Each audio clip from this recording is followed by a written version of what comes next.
आज हम एक बहुत इंटरेस्टिंग और हॉट टॉपिक पे बात करेंगे, वो है electronic trading platform specifically for the forex products. So ये मेरा जो वीडियो है ये 4 पार्ट्स में डिवाइडेड है। फर्स्ट पार्ट में मैं बात करूंगी थोड़ा सा फॉरेक्स मार्केट के बारे में। सेकंड पार्ट में हम बात करेंगे जो आरबीआई की डायरेक्शंस आई थी ऑन इलेक्ट्रॉनिक ट्रेडिंग प्लेटफॉर्म्स इन 2018। तीसरे सेगमेंट में हम बात करेंगे जो आरबीआई के एफएक्यूज आए थे ऑन फॉरेन एक्सचेंज ट्रांजैक्शंस को लेकर सितंबर 2022 में। और इसके अलावा जो क्वेश्चन लिस्ट आरबीआई ने अलर्ट लिस्ट जो जारी की थी 7 सितंबर को, उसके बारे में बात करेंगे। चौथे सेगमेंट में मैं आपके साथ अपना एक्सपीरियंस शेयर करूंगी जो मैंने नेट पे जो nonsense, and I mean utter nonsense, जो मैंने नोटिस की हमारे देश में क्या क्या होता है उसके बारे में। पहली बात करते हैं फॉरेक्स मार्केट की बेसिक अंडरस्टैंडिंग, बट उससे पहले I hope you are subscribed to my channel. If not yet, please do subscribe to my channel. Forex market भाई, मतलब मैं डॉलर खरीद रही हूँ, मैं डॉलर बेच रही हूँ, या मैं आईएनआर और फॉरेन करेंसी के साथ डील कर रही हूँ, वो कोई गेम नहीं है, खेल नहीं है। मेरी आईएनआर की कीमत मेरी एक इकोनॉमी के लिए बहुत जरूरी है उसको मेंटेन करके रखना। देखिए, हमें फॉरेन करेंसी चाहिए क्योंकि हमें इंपोर्ट करना पड़ता है oil, specifically petroleum product, India में नहीं मिलता पेट्रोल। सेकेंडली, मुझे जो रुपी है उसकी प्राइस मैटर करती है ताकि मेरा जो एक्सपोर्ट्स है वो कंपेटिटिव रहे। सिर्फ सारी वैल्यू जो करेंसीज हैं वो कम हो रही है और मेरा जो रुपी है वो डेप्रिशिएट पूरा नहीं हो रहा है, तो मेरे एक्सपोर्ट्स महंगे हो जाएंगे, जिसकी वजह से हम कंपेटिटिव नहीं रहेंगे और इंडस्ट्री को नुकसान होगा। तो फॉरेन एक्सचेंज मैनेजमेंट आरबीआई का एक बहुत इंपॉर्टेंट काम है, रिस्पॉन्सिबिलिटी है जो आरबीआई को दी गई है फॉरेन एक्सचेंज मैनेजमेंट एक्ट 1999 के अंडर। याद रखिएगा, फेमा जो है वो सिविल एक्ट है, क्रिमिनल एक्ट नहीं है, मतलब जेल के अंदर नहीं डालेंगे, वायलेशन करोगे लेकिन पेनल्टी आपको लग सकती है। फेमा के अंदर आरबीआई ने बहुत क्लियरली बोला है कि ओनली आरबीआई और person authorised by RBI can deal in foreign currency. Basically India के अंदर फॉरेन एक्सचेंज मार्केट को आप ब्रॉडली 3 सेगमेंट्स में या 3 टियर्स में डिवाइड कर सकते हो। पहला टियर आता है RBI dealing with its authorised dealers. Authorised dealers कौन हो गए? मेनली बैंक्स हो गए, हमारे कमर्शियल बैंक्स हो गए। आरबीआई ऑथराइज्ड डीलर कैटेगरी 1 का अप्रूवल देता है, 2 का अप्रूवल देता है, 3 है, and then you have full fledged money changers. Authorised dealers क्या होते हैं ये मैं एक वीडियो बना चुकी हूँ, रिक्वेस्ट है उस वीडियो को आप देख सकते हो।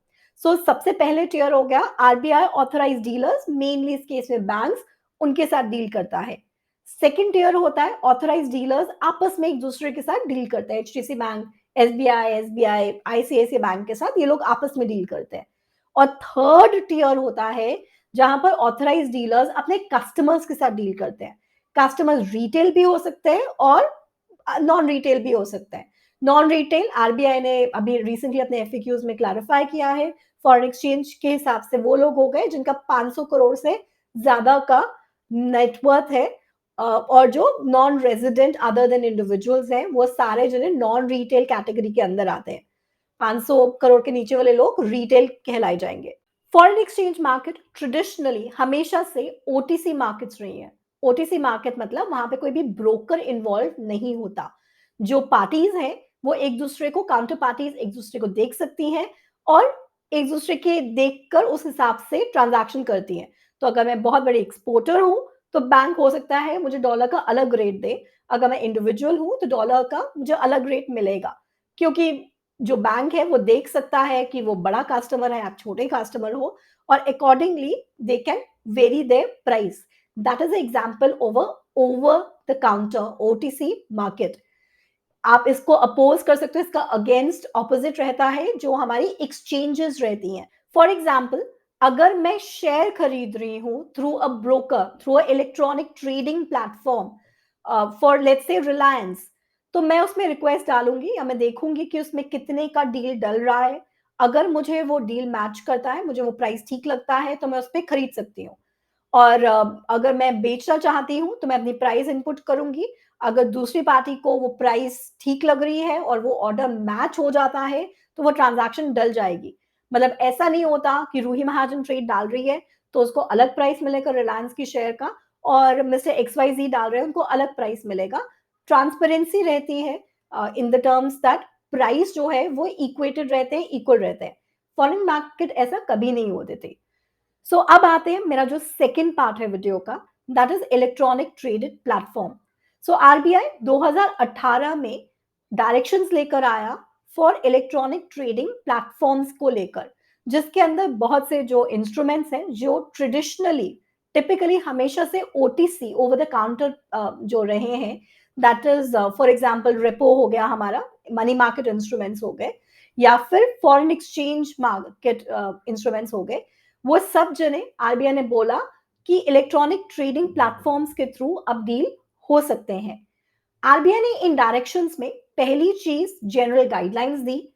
अगर आपको इलेक्ट्रॉनिक ट्रेडिंग प्लेटफॉर्म जो डील करती हैं वो सारे इंस्ट्रूमेंट्स जो आरबीआई अप्रूव करता है कि आप इनमें डील कर सकते हो उनके साथ, तो आप जो है आप you should be a company that is incorporated in India. आप इंडिया में आपका फिजिकल प्रेजेंस या इंडिया के अंदर आपकी रजिस्ट्री होनी चाहिए।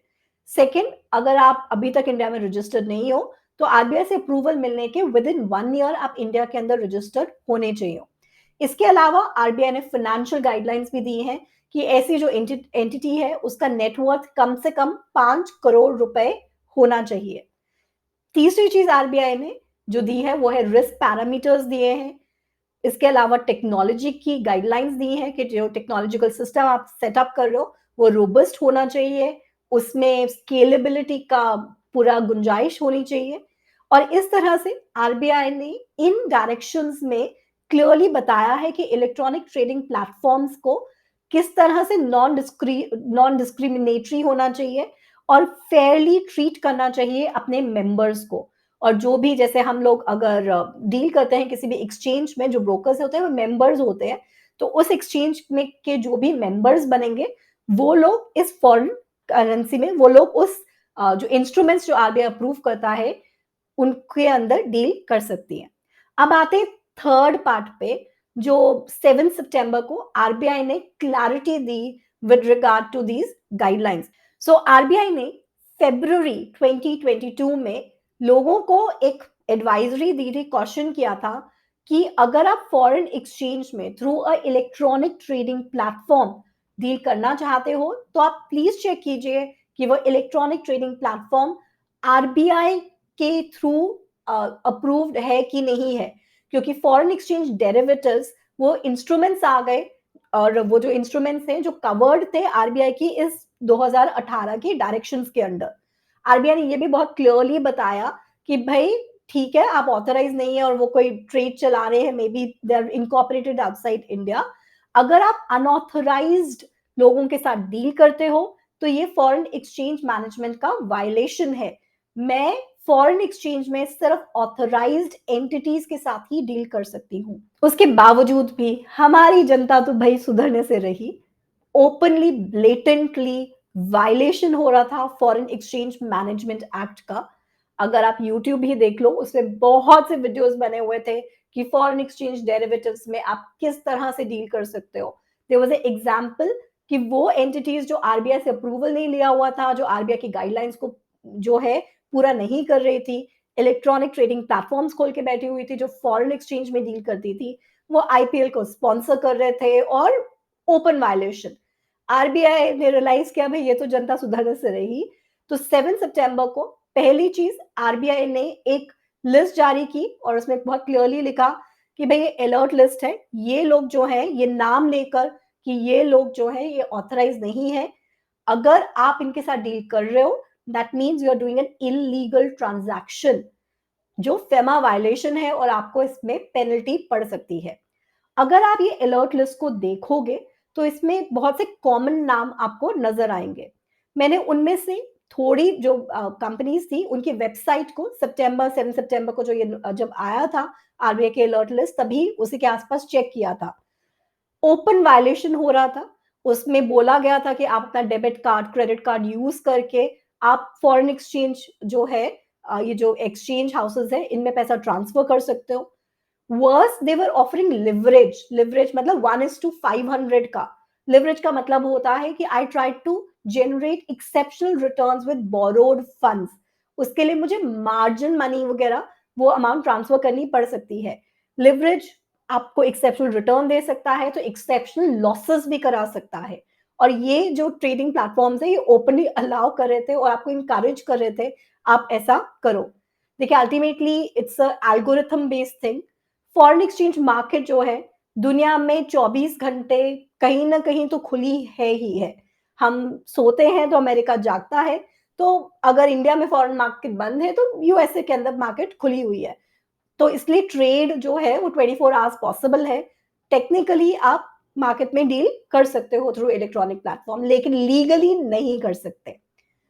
तो ये जो क्वेश्चन लिस्ट है इसके साथ साथ आरबीआई ने थोड़े से एफएक्यू फ्रीक्वेंटली आस्क्ड क्वेश्चंस भी जारी किए with regard to foreign exchange transactions. ये एफएक्यूज बहुत क्लियर थे, इसमें लोगों को मतलब याद कराया गया कि अगर एज ए रेजिडेंट इंडिविजुअल मैं इंडिया से बाहर कितना पैसा भेज सकती हूँ। वो गाइड करता है एलआरएस लिबरलाइज रेमिटेंस स्कीम के अंडर, जिसके अंदर मैं सिर्फ approved capital and current account transactions के ही पैसे भेज सकती हूँ। और वो current account transaction, gift, private visits ये सब चीजें आती हैं। उसी के लिए ही इंडिया से पैसे बाहर भेज सकती हूँ। मैं मार्जिन ट्रेडिंग के लिए पैसा इंडिया से बाहर नहीं भेज सकती। अगर आप ऐसा कर रहे हो तो आप वायलेशन कर रहे हो फेमा की। दूसरी चीज उन्होंने बहुत क्लियरली बोला कि अगर जो इलेक्ट्रॉनिक ट्रेडिंग प्लेटफॉर्म में आप फॉरेन एक्सचेंज में डील कर रहे हो तो वो OTC market, over the counter market ही होनी चाहिए। इसका मतलब ये है कि जो काउंटर पार्टी रहेगी वो इलेक्ट्रॉनिक ट्रेडिंग प्लेटफॉर्म रहेगा। उसका वो मतलब ओटीसी मार्केट के अलावा आपका एक्सचेंज मार्केट की तरह आप उसको नहीं डील कर सकते। आरबीआई ने ये भी सबको याद कराया कि ऐसा नहीं है कि आरबीआई फॉरेक्स डेरिवेटिव्स को अलाउ नहीं करता। आज की डेट में अगर मुझे फॉरेन एक्सचेंज फ्यूचर्स या ऑप्शंस खरीदने हैं, मैं खरीद सकती हूँ, but then that will be through a recognised stock exchange such as national stock exchange और बीएससी और मेट्रोपॉलिटन स्टॉक एक्सचेंज। जो रिकग्नाइज्ड स्टॉक एक्सचेंजेस हैं, आप अपना डीमैट अकाउंट खोलिए, अपना ट्रेडिंग अकाउंट खोलिए। ट्रेडिंग अकाउंट में आपको ऑप्शंस दिखेंगे। ज्यादातर ब्रोकर्स जो एनएससी बीएससी के पार्टिसिपेंट्स हैं वो आपको अलाउ करते हैं फॉरेन एक्सचेंज डेरिवेटिव्स में डील करने के लिए। आप उनके थ्रू डील कर सकते हो जो सारी आरबीआई की गाइडलाइंस को फॉलो करते हैं। आखिर में आता है जो नॉनसेंस मैंने नोटिस किया। सो 7 सितंबर को ये आरबीआई का एफएक्यू आया। मुझे इसमें नो ब्रेनर लगा और ये भी लगा कि भाई इसमें कंफ्यूजन क्यों हो सकता है। लेकिन इतने वीडियोस थे जो इन इलीगल ट्रेडिंग प्लेटफॉर्म्स में ट्रेड करना सिखा रहे थे। इसके अलावा अगर आप इलेक्ट्रॉनिक ट्रेडिंग प्लेटफॉर्म या फॉरेक्स ट्रेडिंग टाइप करोगे तो जो फर्स्ट 5 या 6 एडवर्टाइजमेंट्स आ रही थी वो सारी ये जो अलर्ट लिस्ट आरबीआई ने डाला है उन सब के नाम आ रहे थे। मैंने खोल के देखा, एक आध ऐसे थे जो लिवरेज ले रहे थे, जैसे मैंने आपको बताया 1:500 तक का। How can you do that in foreign exchange trades? So, in other words, a open violation happening and RBI coming out with clear directions. Maybe slightly late considering the amount जो मुझे नेट पर इन सब चीज़ों के बारे में जो मिला। रिक्वेस्ट है आप लोगों से कि अगर आपको ये सेशन या टॉपिक पसंद आया होगा, मेरा कवरेज पसंद आया होगा, तो इस वीडियो को लाइक करना मत भूलिएगा। अगर आप चाहते हैं कि मैं इन टॉपिक्स पे और वीडियोस बनाऊँ, तो प्लीज़ कमेंट सेक्शन पे मुझे मेंशन ज़रूर करिएगा। और अगर अभी तक आपने मेरे चैनल को सब्सक्राइब नहीं किया, तो सब्सक्राइब करना मत भूलिएगा। Thank you so much for joining.